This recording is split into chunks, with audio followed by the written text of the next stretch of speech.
Hoje nós vamos receber aqui a professora Tatiane Psitelli. A professora Tatiane é mestre e doutora em Direito Tributário pela USP, professora da GV, integra ali o núcleo de estudos tributários e nessa condição tem publicado muito sobre tributário naturalmente e suas interseções com o direito penal. Inclusive, no livro que eu coordenei pela Cartilha Latam Direito Penal Tributário, a professora Tatiane Psitelli já contribuía com ele lá em 2007. Mais recentemente, nós somos coautores de um livro sobre a lei de repatriação, da editora Noesis, recém-lançado, e é sobre esse tema que a Tati vai conversar um pouco com a gente.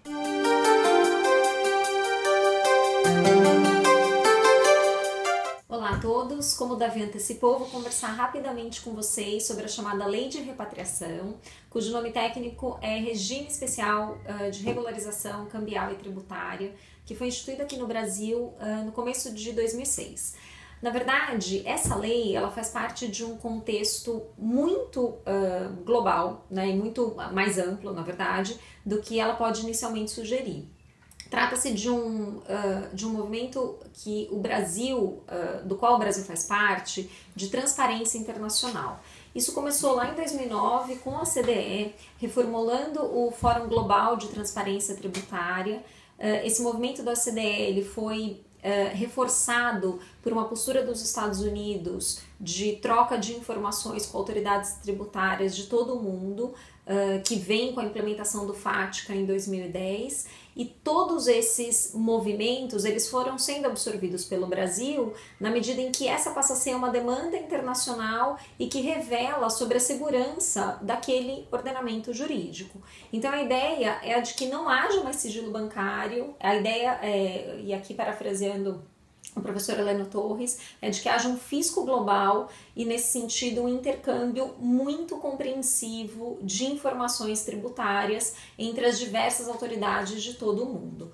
Como, inclusive, um requerimento para o Brasil estar aderente a essas normas, vem esse regime especial de regularização cambial e tributária, conhecido como RERPT também, para dar uma última chance àquelas pessoas que detêm recursos no exterior de forma irregular e gostariam de regularizar esses recursos. Naturalmente que a origem desses recursos ela deve ser lícita e, portanto, se for proveniente da prática de algum crime como corrupção, tráfico de entorpecentes, aí não seria possível, então a origem deve ser lícita e a pessoa que mantém esses valores fora pode, então, mediante a adesão a esse regime especial, não necessariamente trazer o dinheiro para o Brasil, mas trazer o dinheiro para a licitude. O grande debate que ocorre em torno da lei, e aí a adesão do regime ela vai até 31 de outubro deste ano, agora de 2006, o grande debate ele está em torno da delimitação da base de cálculo do imposto que deve ser recolhido. Porque naturalmente que a regularização desses recursos, ela não prescinde do pagamento de impostos, porque a manutenção de dinheiro no exterior, de forma irregular, ela pressupõe a sonegação dos impostos devidos, e nesse caso seria, por exemplo, imposto de renda.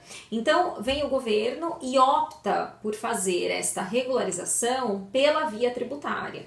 Então, a pessoa que declarar a existência de recursos, né, mantidos no exterior de forma irregular e, portanto, trazer esses valores para a licitude, essa pessoa ela tem o dever de recolher à Receita Federal 15% de imposto de renda, que foi qualificado como ganho de capital, mais 15% de multa.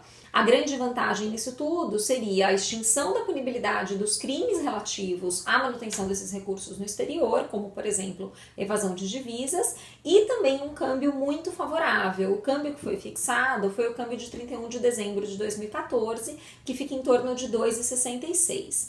Então, se a gente está falando de um imposto a ser recolhido, naturalmente, que a base de cálculo desse imposto é relevante.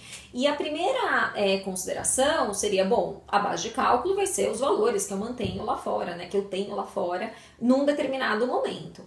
Essa é a primeira leitura da norma.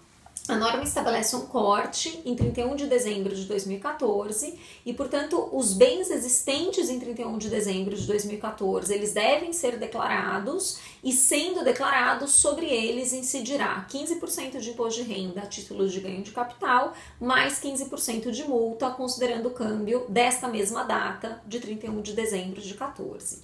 O problema está nas situações em que o contribuinte não tem valores nesta data de 31 de dezembro de 2014 e, portanto, situações em que o saldo é zero. Num primeiro momento, numa leitura rápida, a gente poderia dizer, bom, então aí fica fácil, já que o saldo é zero, a base de cálculo é zero e o imposto a recolher é zero. Essa interpretação é rapidamente superada pela leitura da norma, que vai dizer, olha, é condição para adesão ao regime, além da declaração dos bens existentes no exterior, o pagamento do imposto e multa respectivos. Então não existe adesão ao programa sem o pagamento de impostos, né? E nesse caso do imposto de renda. Então como ficaria essa situação? Nesse caso, deveria o contribuinte que manteve recursos fora, e manteve porque em 31 de dezembro ele já não os detém, deveria ele declarar o saldo consumido. E essa é a posição oficial da Receita Federal. A declaração do saldo consumido, ela é necessária para a regularização tanto dos recursos e extinção da punibilidade. Pois bem, se eu tenho que declarar o saldo consumido, algumas perguntas se colocam. Até qual momento eu retroajo para alcançar esse saldo consumido? E qual é o valor que eu considero? Eu considero o último valor existente na conta corrente? Eu considero o maior valor já existente? Quantos anos eu retroajo? Se o período de decadência tributária, o período de prescrição penal em abstrato, dessas condutas que eu pretendo ver a punibilidade extinta.